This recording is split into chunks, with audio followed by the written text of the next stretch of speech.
Hello students and welcome to Shri Gyan Manji Vidyapit, wherein we are learning the subject of social science for the students of standard 10. Students, we have already started with our syllabus where we started with chapter number 1, Heritage of India. This is the fourth lecture in continuation. First, we learnt about the summary of whole of the chapter. So let us quickly revise what we have studied up till now. It should be like a recap so that whenever we sit for lecture, we know what has been taught in the earlier lectures.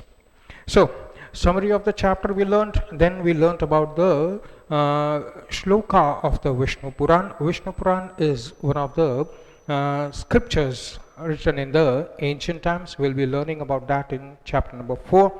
All the ancient scripture that were written during the ancient times. Now, in that shloka of Vishnu Puran, which becomes the starting of the chapter and starting the first page of the chapter, wherein the extent of the country of India during those times, that was written over there. So even in those days, we can say when Puranas were written, during that time also it was evident from the extent of India, which is nearly about the same even today. Only difference is in those days whole of the Indian subcontinent was included. Nowadays lots of countries separated and became independent, and now if we are talking about the exact extent of India that we find in the shloka of Vishnu Puran, the extent of India is in the north where the Himalayas are, to south where Indian Ocean is there, from Bay of Bengal in the west, east to the Arabian Sea in the west. That is the extent of India today also, and that is the translation and meaning of the sloka. In those days, the land in between this extent was known as Bharat, and people residing in it were called Bharatiya. Then we learned about the country India, which was famous for peace and prosperity even in the ancient times. Yes, the mother nature, earth, gave us whatever we wanted in terms of good soil, good climate, good rainfall, numerous rivers full with water, enough to quench our thirst for preparation of food, whether it is agriculture, irrigation, whatever we needed, it was available from the earth. Yes, lots of minerals were. So we were not only self-sufficient, but we had enough spare to sell it outside the country, and that is why we were quite rich, and people got attracted with the peace and prosperity. That we are basically trade oriented people, because the soil gives us lots of things, and we are industrious people, so we work hard a lot and we produce a lots of products and we sell it outside the country. People from outside the country, they used to come over here, buy things from here, and then send it in their homeland. So we were peace loving people, we were trade oriented people, and that is why prosperity or richness was there. Then mutual exchange became made the heritage quite rich. What is mutual exchange? People from outside the country, lots of tribes, due to n number of reasons, they migrated to India, settled in India, they mingled with India. With them, they brought their ideas, customs, tradition, language, script, handicraft, whatever knowledge they had, and that they exchanged with the people already residing in India, and people in India also accepted their customs, traditions, and whatever they brought, plus those people who came from outside, they accepted our customs, tradition, language, and all the things that belong to us. So there was quite a fine mixture. So mutual exchange made the heritage quite rich. We realize Sat, Chit and Anand. Sat stands for truth. Chit is the inner peace that we have, and Anand, with the help of truth and inner peace, we have Anand, that is sheer joy. So Sat, Chit and Anand, we have realized that. People contributed with now all the people living in India, whether they were already in India or whether they came from outside, with the help of their intelligence, that is intellectuality, with the help of their ability, their talent, their skill, they produced a lot of things and kept on enhancing it, modifying it, changing it according to the need of the time, and that made India more richer and richer. So these people, they contributed to the prosperity of India, that we learnt. Then we learnt about heritage. Heritage can be divided into two: natural heritage and cultural heritage, where we started with natural heritage. Yes, in that there are four parts: landscape, rivers, vegetation and wildlife, out of which we studied natural heritage, that is landscape. Then we studied about natural heritage, that is rivers. Now let us go ahead with today's lecture. People of India. Now we come to vegetation. Now what are the things that we include in vegetation? The forest that is growing widely on its own, yes, untouched. We do not have any interference in their growth. That type of forest was available in the ancient times. Right from there, the trees, the shrubs, the medicinal herbs, whether it is agriculture, yes, above the ground, below the ground, whatever grows, all the products that are available to us, all of that is vegetation.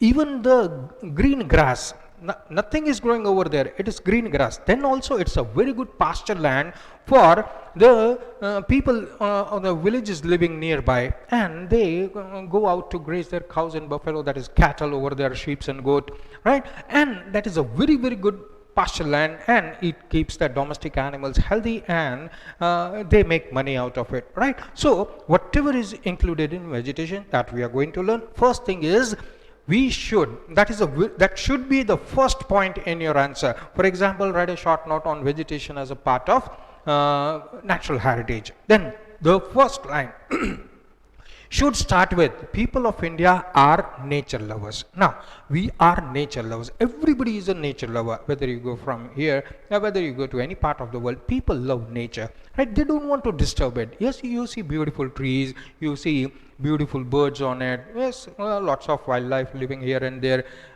Small, big birds, animals. Yes, you can say insects also.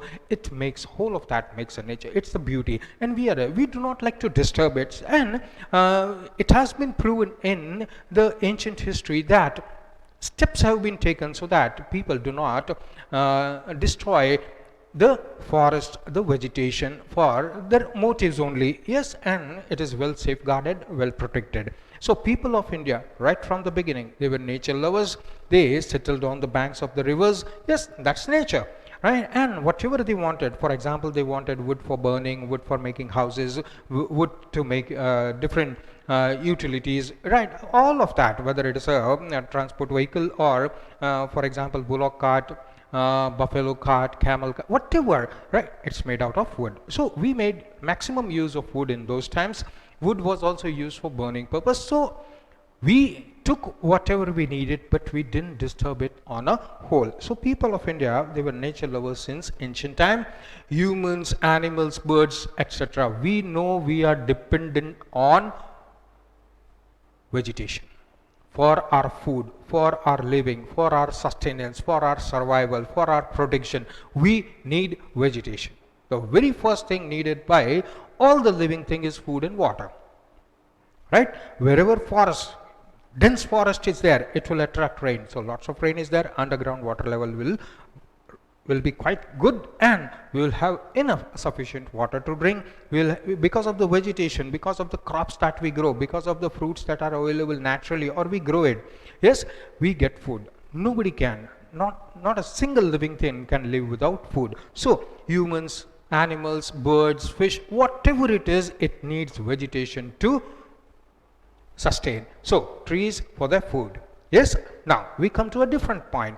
In India, especially in Indian culture, we have a belief, or we believe that some of the trees are very, very sacred. It doesn't happen in any other country. Yes, for example, the banyan and the peepal tree. Yes, we worship them. Yes, women folk, married women especially. Yes, जो banyan tree है उसके आसपास cotton का thread weave करती है, and they pray for the good life of their family, their husband, their children, etc. So banyan tree and peepal tree and basil, that is tulsi, they are worshipped in India. It doesn't happen anywhere outside India. Yes, we in each and every house, yes, whether they are living on the ground floor, whether they are living in a hut, or whether they are living on the 50th floor, they will always have a small plant of tulsi in a small pot. They worship it daily. So this can happen only in India, right? So banyan, people, tree and basil, they are considered quite sacred and they are worshipped. That is the value that we give to vegetation. Now, what do we get from vegetation? Cereals. What are cereals? You have wheat, rice, all of them are cereals. All the grain, that's cereals.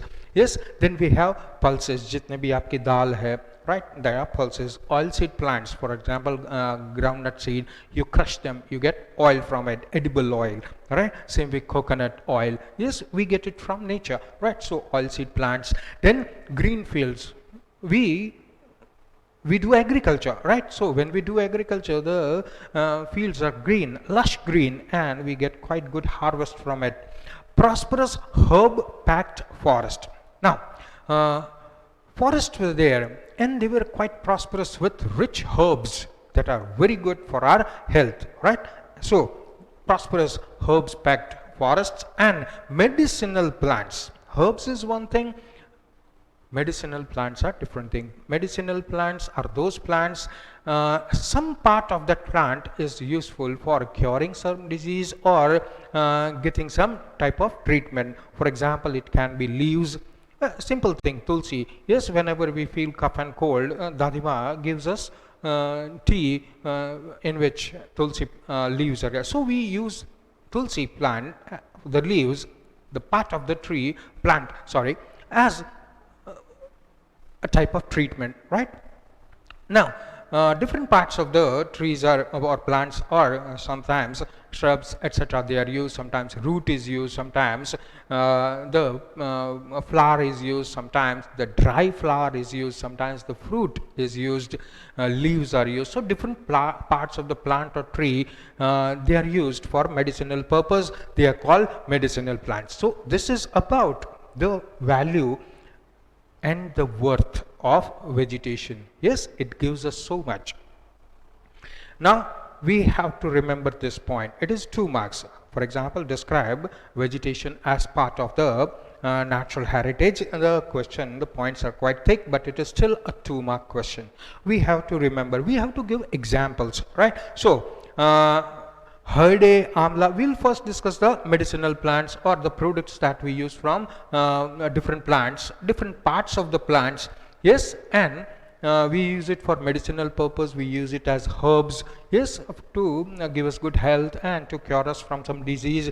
Herde, Amla, these are naturally available. Even in our house, we use Herde and Amla, right? Baheda, Aloe Vera, wherever we get a burn, we use Aloe Vera. Aloe Vera is also used in beautifying the skin, yes, making it smooth. So, one or another purpose is served. Ardusi, neem. Neem is neem ka jo extract hota hai. Even the leaves are burnt and they give smoke, and that is that drives away the mosquito insects that are present in the house. It cleanses the house of the bacteria that are harmful to us. So in this way, one or another part of the plant is useful to us. Herde, Amla, Baheda, Aloe Vera.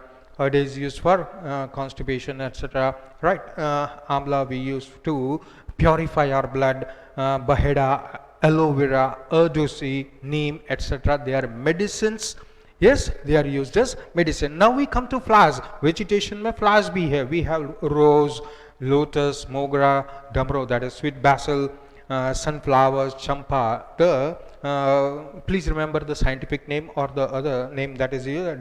For example, damro, that is sweet basil. These are all objectives. Please remember, the objectives come within the text. They are not given anywhere separately. So we got to read these things very, very carefully so that we remember it for objective purpose. Yes, on match the following. On one side damro is given, on another side sweet basil is given.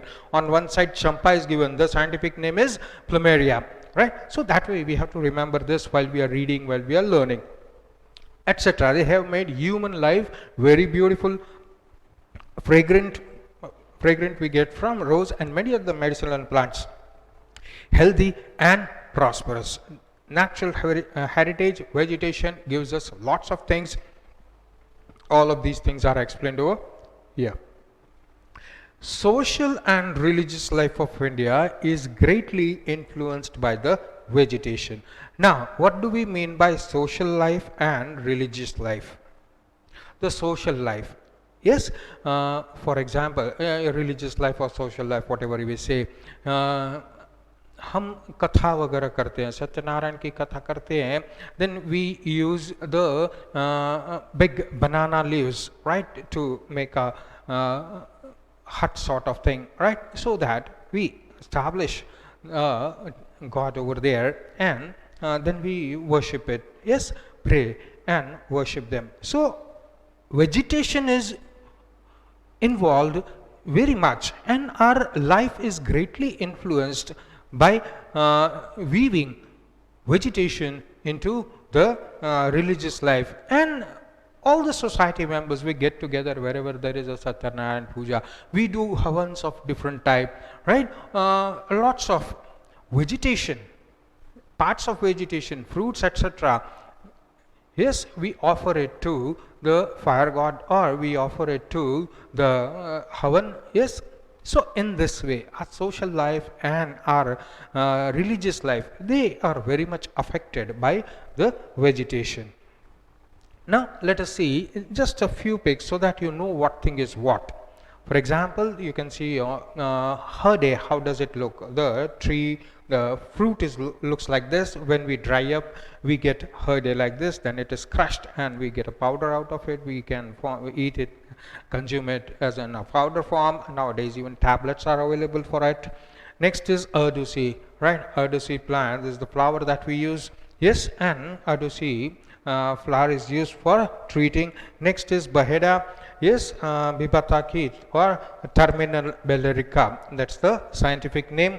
It gives healthy benefits. The fruit looks like this. Now we come to the last part of the natural heritage, that is wildlife. Now, if we are nature lovers, then we love the forest and all its products. Plus, if we are nature lover, we also love the wildlife that is present over there in the forests. India is a country with animal lover culture. Yes, we tame lots of animals, and those animals becomes domesticated animals. We make use of those domesticated animals for lots of purpose.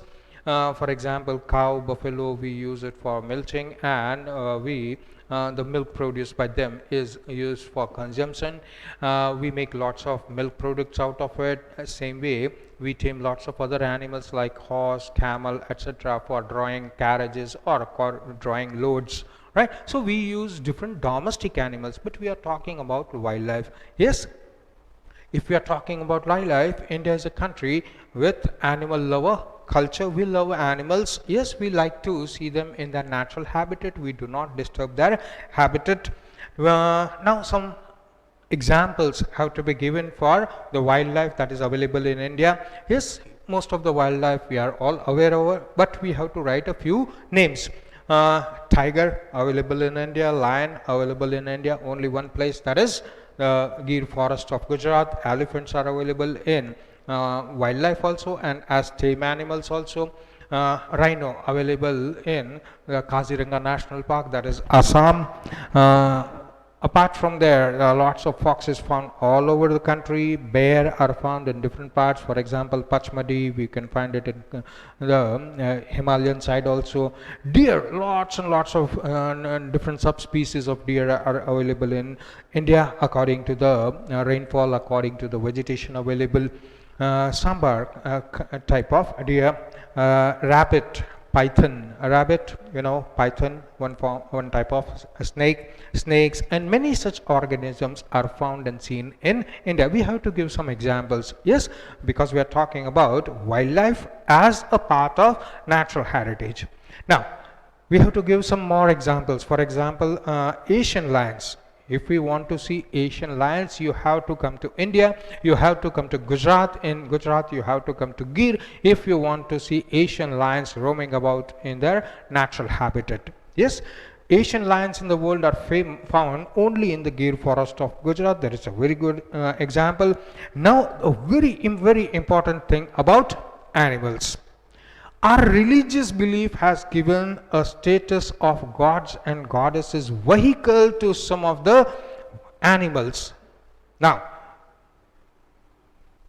बहुत सारे देवी देवता है, हमने हर एक देवी देवता को, all the gods and goddesses, we have dedicated them a certain animal as their vehicle because they are gods. Yes, in order to look after the world, the people of the world, we have dedicated some animals as their vehicles, right? For example, tiger, peacock, alligators, eagles, etc. Yes, lion also. Yes, Mataji, that is a goddess. Yes, many of the goddesses, they have been given the lion as the vehicle. Peacock has been given, alligators, for example, Kodyarma, which is very near to us. The vehicle of goddess Kodyarma is alligators, same way eagle.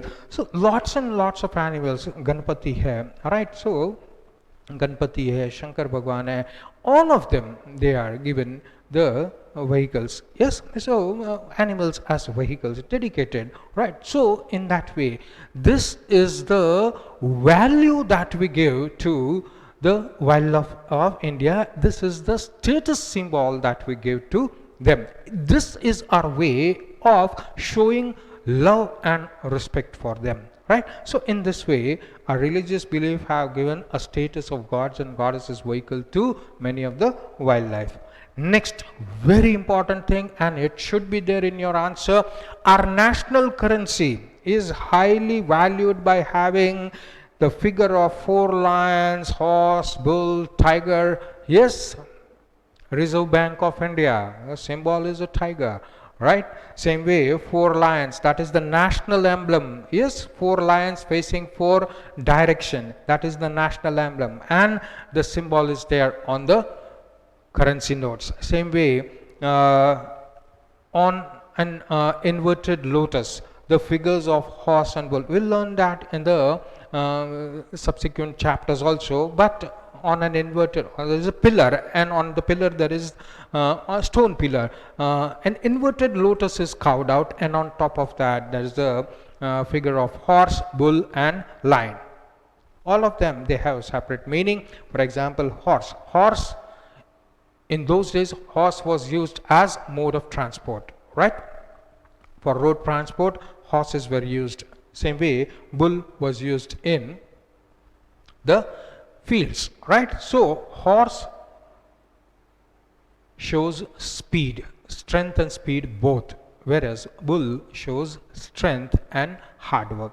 All of these animals, they are not there without any purpose. The symbols are not made, and India is very proud to keep the figures of lion, 4 lions, tiger, horse, bull on their currency note. Perhaps India is one of the only country where the wildlife is given the place on currency notes, right? So these things should be included in your answer. To protect the wildlife, reserves are created, and even laws for protection of the life have been enacted. If we go back in history, in the ancient time,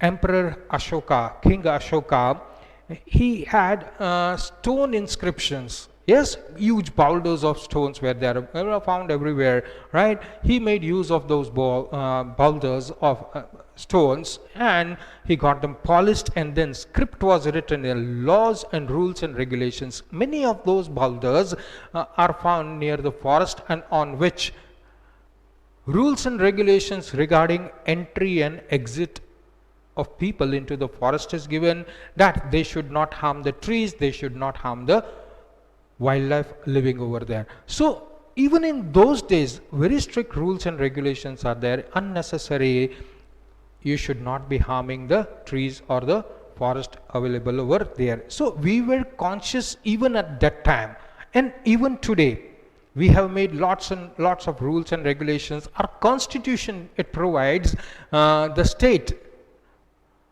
a provision to make rules and regulations for the protection of forest and wildlife on its own, because everywhere geography is different, everywhere vegetation is different, everywhere wildlife is different.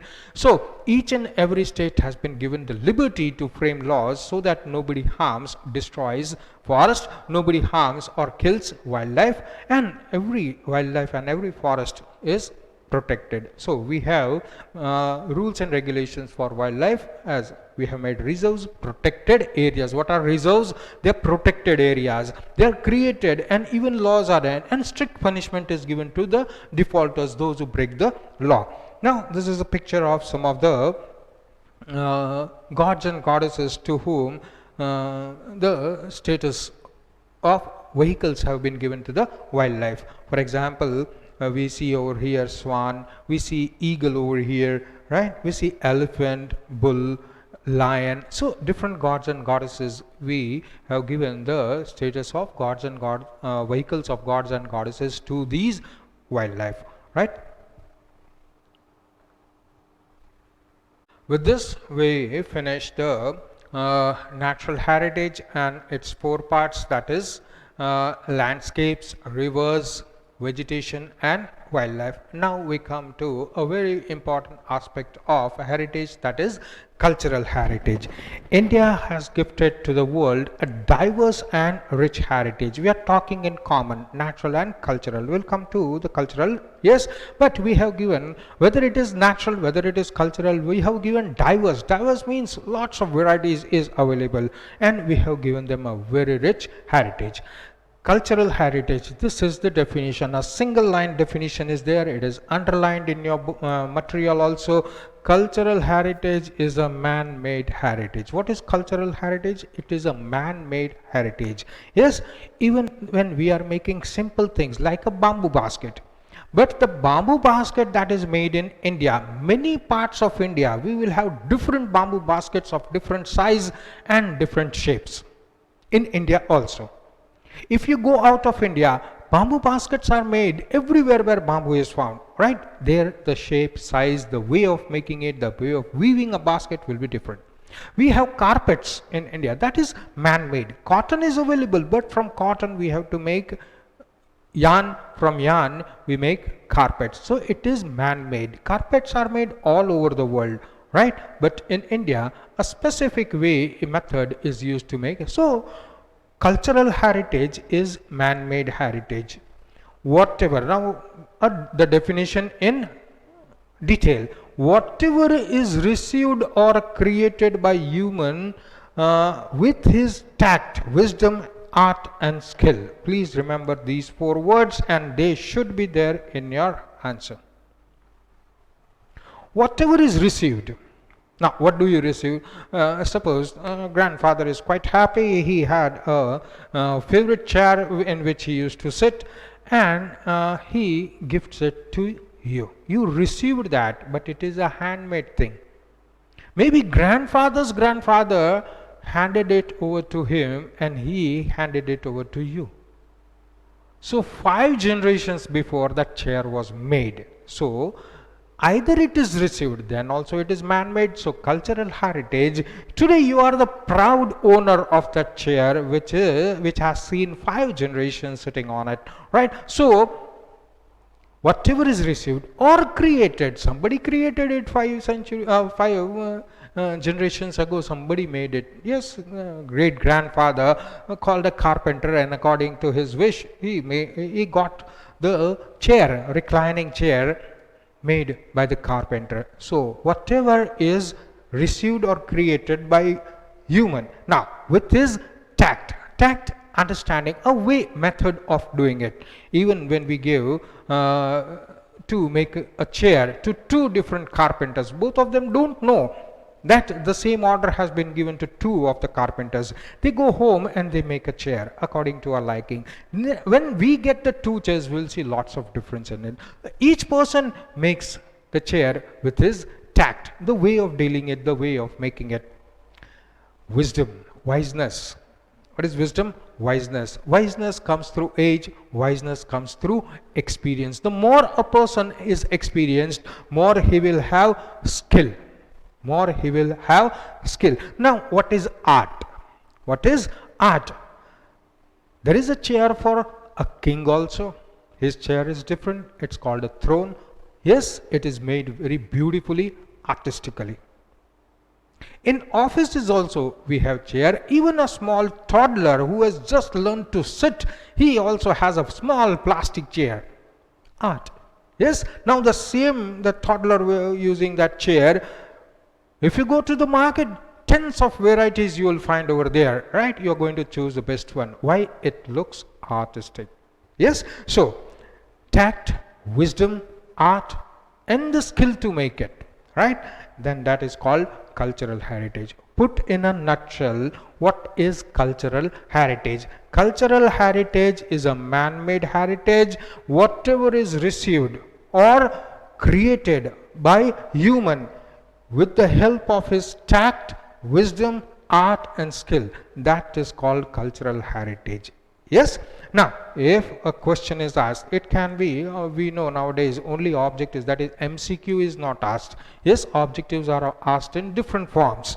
Fill in the blanks, you can have match the following, you can have one-liner, right? So, this is a question of one-liner. So, objectives are not given separately anywhere. Yes, objectives are within the text of the material. Yes, wherever you think this is important, yes, you have to underline. Most of the things have been underlined so that you don't have to again do the same thing. Now, cultural heritage is a man-made heritage that is underlined in your material. Yes, whenever you go through it, that underline truly denotes definition. It can be a one-liner.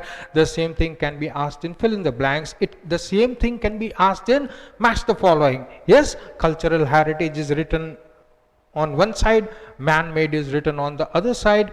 Yes, cultural heritage is a dash heritage. Yes, so three options can be given in the at the end in a bracket, and you have to choose the correct one. What is the correct one? Man-made. Same way, MCQs, 4 options will be given. So objectives are created from within the text. They are not asked from outside the text. So you have to read the text carefully, yes, with lots of concentration so that you don't miss. Yes, all these things slowly while reading, while giving the WRTs, they'll become pakka and you will be able to remember them. So we don't want to lose marks, and we have to start from right from chapter number 1, that we are not going to miss any word. Yes, and we are going to read it thoroughly with lots of concentration so that we don't have to do the repetition again and again. Now, coming to cultural heritage.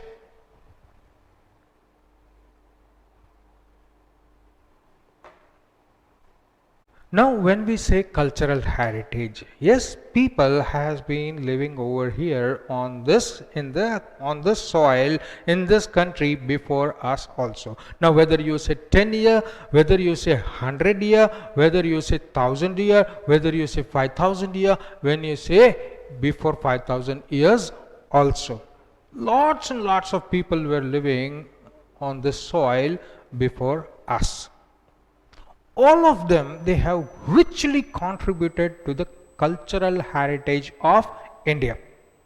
For example, people were living, primitive people were living in India. It will be taught in this very chapter who were those primitive people and what was the contribution over there. We'll take a simple example that they had bow and arrow. They made a bow and arrow. Yes, earlier they sharpened the stone. With that, they stuck a stick with it. Yes, tied a stick with it. They made a spear. That spear became shorter. Then it became an arrow. Now, how to throw that arrow? You throw an arrow, it's not going to hit. You got to hit it with force. So they made a bow. Now, people were living over here, right? They made according to their tact, wisdom, skill, they made that bow and arrow. Now, another tribe comes from outside India. There, in their geography, in where the place there they lived, they made a different type of bow and arrow.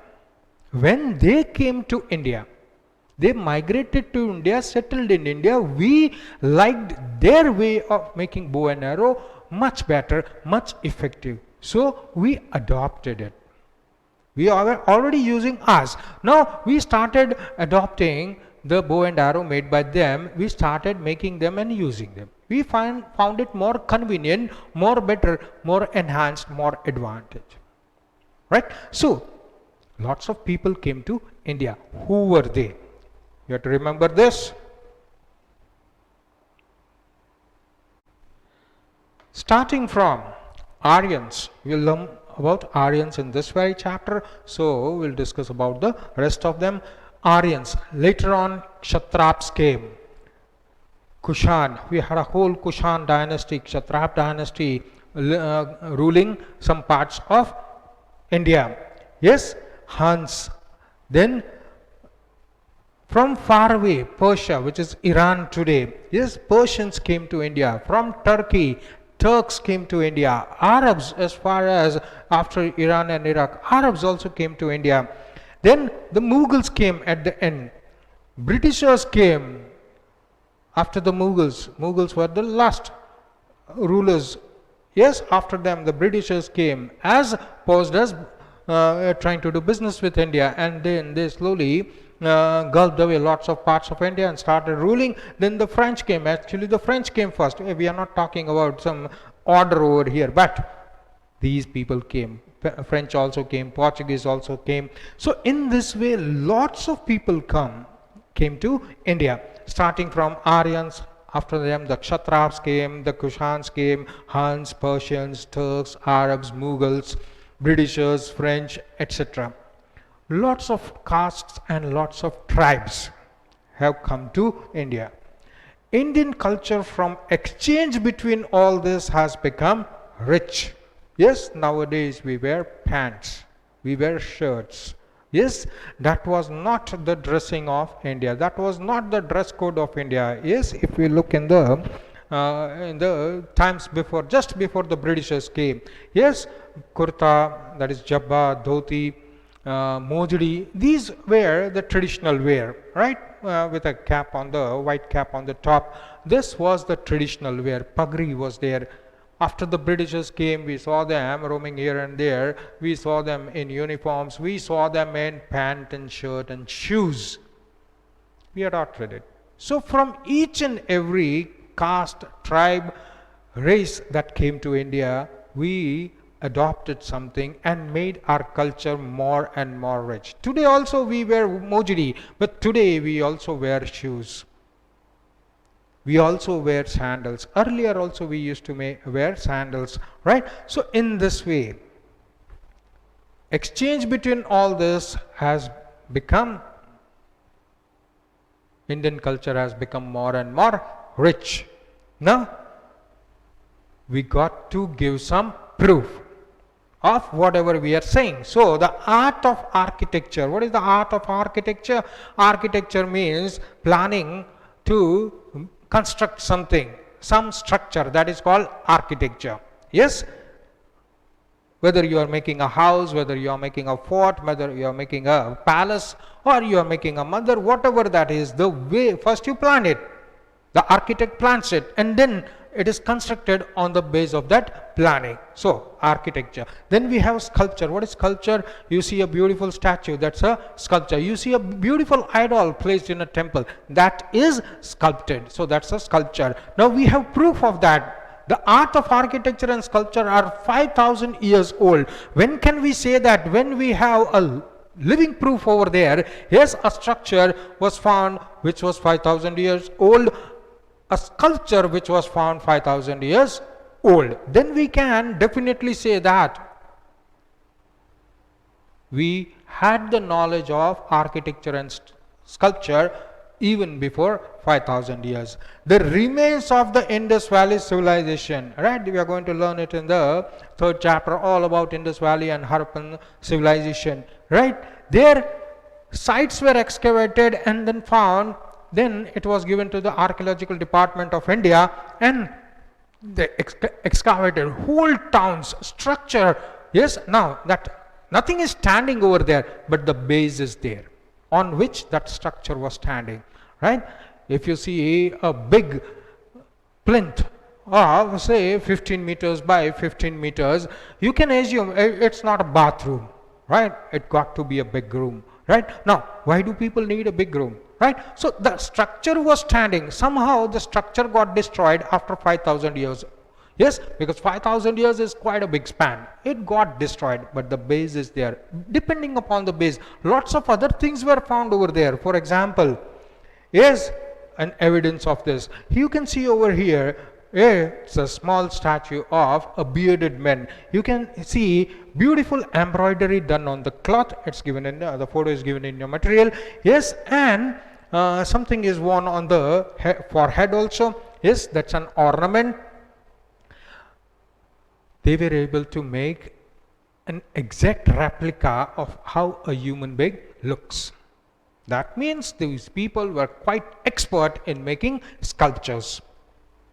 On seeing of the remains of figures of gods and goddesses, yes, earlier Dravidians were there, then the Aryans came, then the Kushans came. All of them, they had their own gods and goddesses. Plus, we already had gods and goddesses of the people living in India. So, we have lots and lots of statues, idols that are found from these excavation sites that are uncovered today, and in that we found the living evidence. Yes, we found statues belonging to gods and goddesses. So figures of gods and goddesses. We just saw, yes, this is not a god or goddess. This is what the historians claim is the pujari of a very high temple, right? So because the way he is dressed, yes, it looks as if he is the high priest of a temple.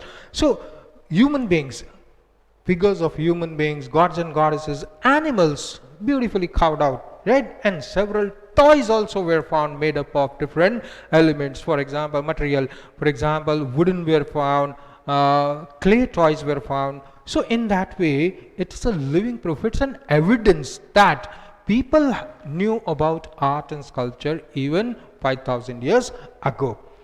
Now, sculpture of a bearded man and the statue of a dancer. Bearded man, this is the sculpture of the bearded man that was found from the Indus Valley civilization. Then another thing was also found, the statue of a dancer was also found. One feels self-esteem that even during those times they had such a lot of imagination, they had such a lot of ways of expressing their feelings, emotions in the form of art, and we take quite a lot of pride in our cultural heritage. Now, what are the different things that are found in the cultural heritage of India? That is continued.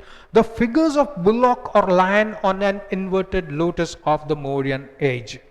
We already discussed that. Yes, stone pillar is there. On top of that stone pillar, an inverted lotus is carved out, and on top of that, the figures of bullock, lion, horse, they are carved out.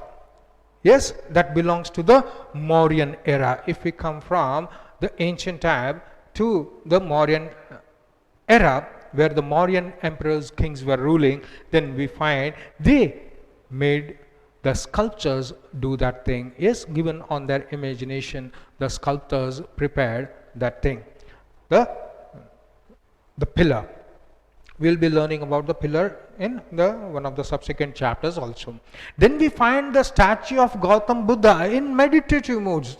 Hundreds and thousands of statues of Lord Buddha are found all on the lower side of the Asian continent, below China, stretching up till India. The religion started from India and it spread throughout the lower parts of the Asian continent, right? So, not only in India, we find lots and lots of huge, small, big, all types of different shape and size and different postures belonging to Lord Buddha. So the statue of Lord Buddha in a meditative mood, or we have Kalkhand statues of the Jain Tirthankaras. Jain religion also came out of the Hindu religion, just like the Buddhist religion. Buddhist religion came out of the Hindu religion. Lord Buddha, Lord Gautam Buddha, he was a prince of an Indian king. Yes, and he attained nirvana, and he is known as Lord Buddha. So, and he established the religion Buddhism. So, Buddhism came out of Hinduism. We have lots of statues of Gautam Buddha in meditative mood. We are talking about Jain religion. Then Jain religion also, Lord Mahavira, he came from a Hindu family and later on got enlightenment and became Lord Mahavira, and the religion he established is known as Jain religion. Jain Tirthankaras, the great preachers and teachers of Jain religion, who just like Lord Mahavira tried to attain moksha, yes, freedom from the cycle of birth and death. They are known as Jain Tirthakaras. We have lots of statues, especially Kalkan statues are quite old. The caves of Ellora, built by the Rashtrakuta dynasty. You must have learned about Rashtrakuta dynasty in 6th and 7th standard in the history. Yes, it's quite good, and lots of photos also are available in those books. Quite a good book. The caves of Ellora of the Rashtrakuta dynasty, made by them.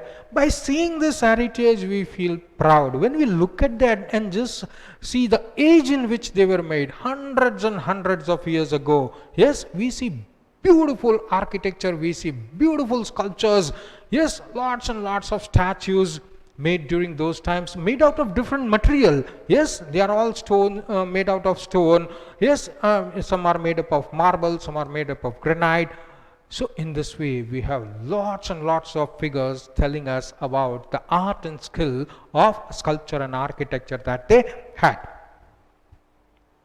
Again, our cultural heritage accommodates. Now, when we are saying cultural heritage, it accommodates a lots of things.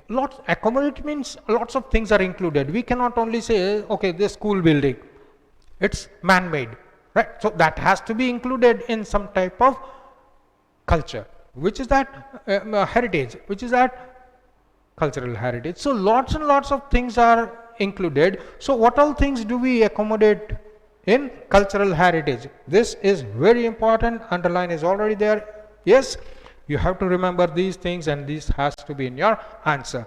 Palaces, buildings, sculpture, stupa, vihara, chaitya, temple, mosque, tombs, yes, forts, gates, all of these things which were made, all these structures which were made, all the sculpture that was made in the ancient time, that is included in cultural heritage. Going one by one.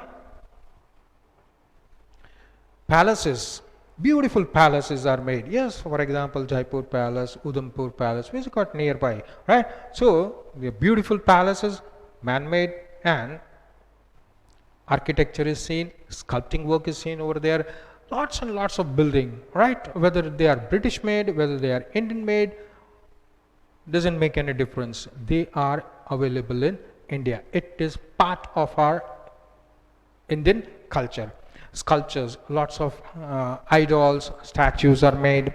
Stupas, viharas, stupas and viharas. Stupas are the worshipping place for the Buddhist people. Viharas are the Buddhist people, Jain people who used to roam about place to place for preaching and teaching purposes. That is their rest place. So viharas, chaityas, again worshipping place for the Jain people. Temples belonging to different deities are found. Mosques belonging to the Islam religion. Tombs, forts, gates. For example, Taj Mahal is a tomb. It's a world famous and the 7th wonder of the world. That's in India, right? Forts, kille, gates. Lots of gates are made. Yes, gates are usually made for commemorating something or for the remembrance of something. For example, Gateway of India, which is in Mumbai. Yes, that was made to commemorate the arrival of the royal family for the first time in India. Same way, Gateway of India, it was constructed for some purpose.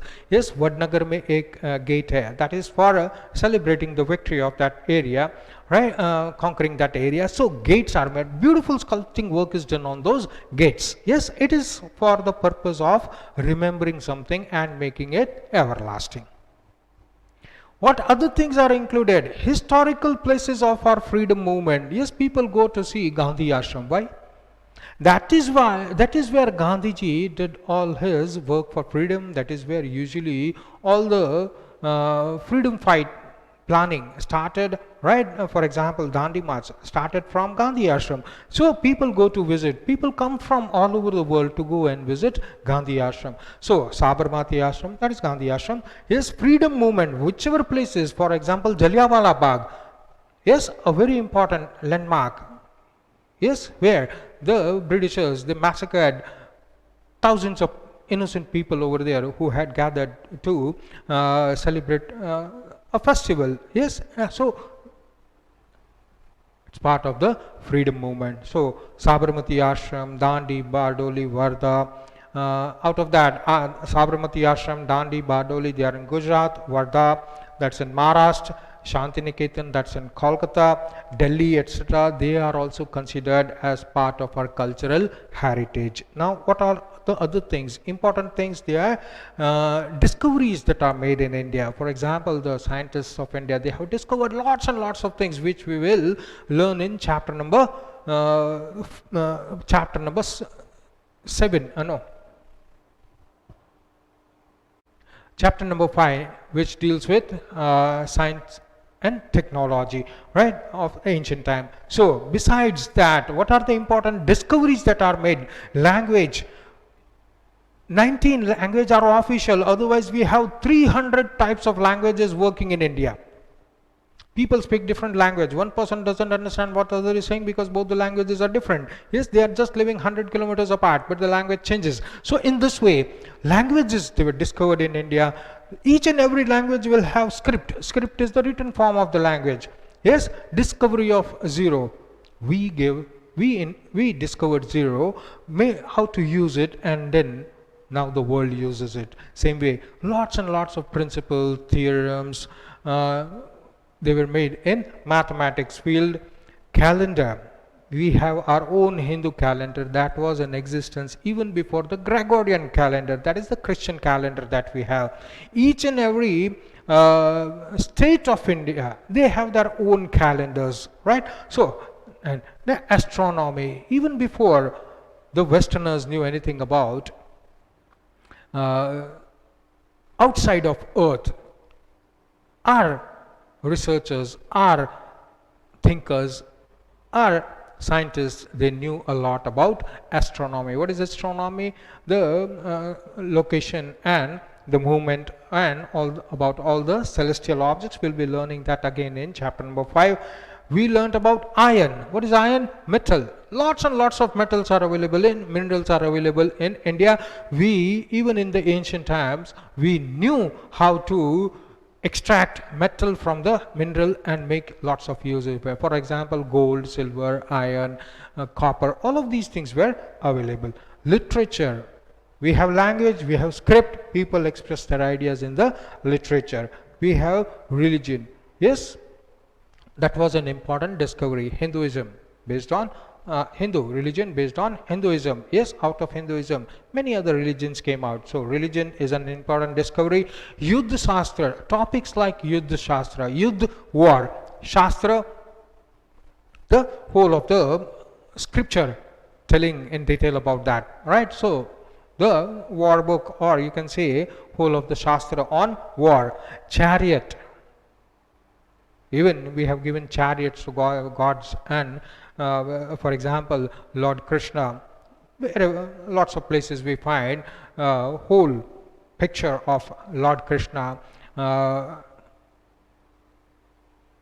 with Arjun, yes, and the chariot with 7 horses. So political science, zoology, botany, Vastu Shastra. Zoology is learning about animals, botany is learning about plants, Vastu Shastra, the shape and location of places, religion, republic, all of the kingdoms, they were republic, right? All of the kingdoms, they were independent. Yes, there was a king ruling it, and he had certain ways of ruling his kingdom so that his people, his subjects, they find peace, they find prosperity. So that is republic. Judiciary, yes, India is known for that. Even in the ancient time, judiciary system was considered quite strict, and there were least crimes in those days because of the strict judiciary system. Legislation, they had proper way of ruling. Environment protection, we had certain laws. Even in ancient time, they are the important discoveries of India. Important tourism spots having historical values. All the tourist spots which have historical value, the places of pilgrimage of Victory Tower of Vadnagar, that is just where discovered. Towers, gates are made to commemorate something, to make to remember something. So Victory Tower of Vadnagar is quite famous. Stone inscription by King Ashoka, that also we discussed. Huge boulders, they were polished and script was written on top of it, carved, right? And that was a message given how to live in the empire of Lord King Ashoka. If you are entering the forest, what are rules and regulations? Yes, or King Ashoka later on adopted the Buddhist religion. So lots of Buddhist scriptures, teaching and preaching of the Lord Buddha, they are engraved on it. Of Junagadh, one of that stone inscription we find in Junagadh. Sun Temple of Modera. Yes, tourist spot. Why is it Sun Temple of Modera? It's not only a beautiful temple made in the ancient time, but it is also a place where tourists come to see Northern Dance Festival, which is held every year. Gate of Chapaner. Chapaner, whole of the town has so many beautiful historical things of so much value that instead of declaring one or two spots, whole of the town of Chapaner has been declared as a World Heritage. It's not only a very good heritage spot for India, but such a type of construction, architecture has to be included in the world. So this is one of the town of Gujarat which is included as World Heritage. Then the Rudra Mahalai of Sidhpur, Munsar Lake of Virangam, they are all places, tourist spots having historical value that are included in cultural heritage of India. With this, we complete today's lecture. Thank you, students.